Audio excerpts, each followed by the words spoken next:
નર્મદા જિલ્લાના સાગબારા તાલુકામાં જંગલ જમીનના પ્રશ્ને ખેડૂતોએ ધરણા કર્યા।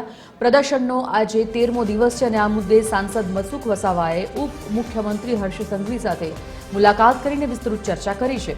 મુખ્યમંત્રી પરત આવ્યા બાદ સુખદ ઉકેલ લાવવાની ખાતરી પણ આપી છે। તેમણે આદિવાસી સમાજને એક થવા અપીલ કરી હતી અને વન વિભાગ પર ઉમરપાડા તથા સાગબારાના ખેડૂતો વચ્ચે ભાગલા પાડવાનો ગંભીર આક્ષેપ કર્યો હતો।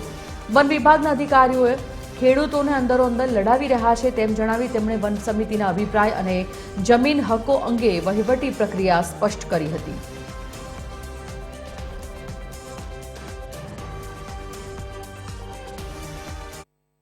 હક ને ન્યાય મળે, જે 20 વર્ષથી જંગલની જમીન ખેડતા હતા એ જમીન અમે પાછા ખેડાણ કરતા ચાલુ કરી દઈએ, એ આશય અહીંયા ધરણા પર બેસે છે। આના માટે મેં પણ જ્યાં રજૂઆત કરવાની છે ત્યાં બધી જગ્યાએ રજૂઆત કરી છે। 2 દિવસ પહેલા રાજ્યના નાયબ મુખ્યમંત્રી હર્ષભાઈ સંઘવી સાહેબ આવ્યા હતા ભરૂચ, એમની સાથે પણ આખી બાબતની વાત થઈ છે।